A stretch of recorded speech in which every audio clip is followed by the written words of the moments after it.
గుంటూరు జిల్లాలో 3 పంటలకు నీళ్లు ఇచ్చే అవకాశం వస్తుంది. 72% పూర్తి చేశాం. ఎన్నికల ముందు మేము అనుకున్నాం 2020కి పోలవరం పూర్తి చేయాలనుకున్నాం.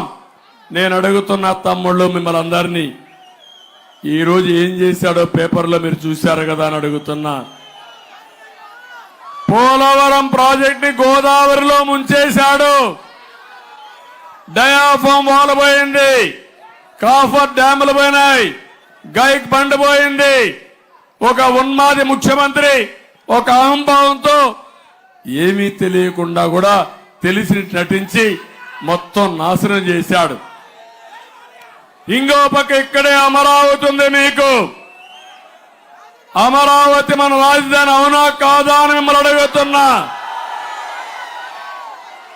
ఒకప్పుడు హైదరాబాద్ను అభివృద్ధి చేశాను. ఆ అనుభవంతో అమరావతి కోసం నేను ఒక పిలిపిస్తే నా మీదుండే నమ్మకంతో 35,000 ఎకరాల భూమి 29,000 మంది రైతులు స్వచ్ఛందంగా వచ్చి ముందుకు వచ్చి ఇచ్చారు. ల్యాండ్ పూలింగ్ లో ఇచ్చారు. ఇది ప్రపంచంలో ఎక్కడా జరగలేదు. అది మన విశ్వసనీయత. దుర్మార్గుడు వచ్చాడు, ముందు చెప్పాడు నేను ఈ రాజధాని ఆమోదిస్తా అన్నాడు. కాదు 3 రాజధానులని 3 ముక్కలు ఆటాడి కడాన అసలు రాజధాని లేకుండా 10 సంవత్సరాలైనా మీ ఇల్లు ఏదంటే మీ అడ్రస్ ఏదంటే ఆంధ్రప్రదేశ్ చెప్పుకోలేకుండా పోయామంటే మొండె ఉంది, తల మాత్రం లేదు. ఆ తల తీసివేసిన దుర్మార్గుడు జగన్మోహన్ రెడ్డి గెలిపిస్తారా అని మిమ్మల్ని అడుగుతున్నా. అలాంటి వాళ్ళకు ఓట్లేస్తామా అని మిమ్మల్ని అడుగుతున్నా.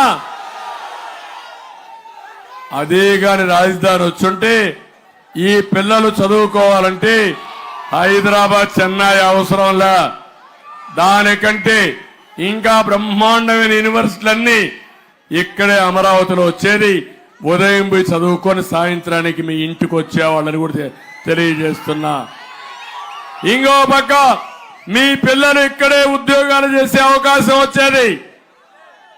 ఎవరైనా పనులు కావాలంటే ఇక్కడే పోయి పనులు చేసుకునే అవకాశం వచ్చేది. మన యొక్క బాధ ఏంటంటే పాసి పనులు చేసుకోవాలన్నా, మట్టి పనులు చేసుకోవాలన్నా, ఆటో తోలాలన్నా హైదరాబాద్కి వెళ్ళాలి, బెంగళూరుకి వెళ్ళాలి, చెన్నైకి వెళ్ళాలి. ఇదేమి దౌర్భాగ్యం అని మిమ్మల్ని అడుగుతున్నా. అందుకని మళ్ళీ నేను చెప్తున్నా మీ అందరికీ, ఇలాంటి వాడికి ఎలాంటి శిక్ష చేయాలనో 11వ తారీఖున మీరు నిర్ణయం చేయాలి. ఈ ముఖ్యమంత్రి ఎంత మోసగారంటే నా ఎస్సీలు అంటాడు. ఒక విచిత్రమైన వ్యక్తిత్వం ఇది. పాముంది, తాను పెట్టిన గుడ్లదే మింగేస్తున్నావునా కాదా? తన పిల్లలు అదే మింగేస్తున్నావునా కాదా? ఈయన కూడా ఎవరైతే ఓటేశారో వాళ్ళ మీద కాటేస్తాడు. అదే బాధుడే బాధుడు. అవునా కాదా ఆలోచించండి. ఎవరైతే ఈ ముఖ్యమంత్రిని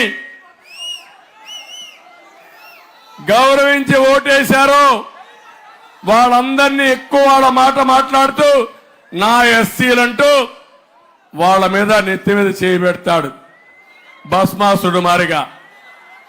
అది అవగాహన. ఈ గవర్నమెంట్ లో ఎక్కువ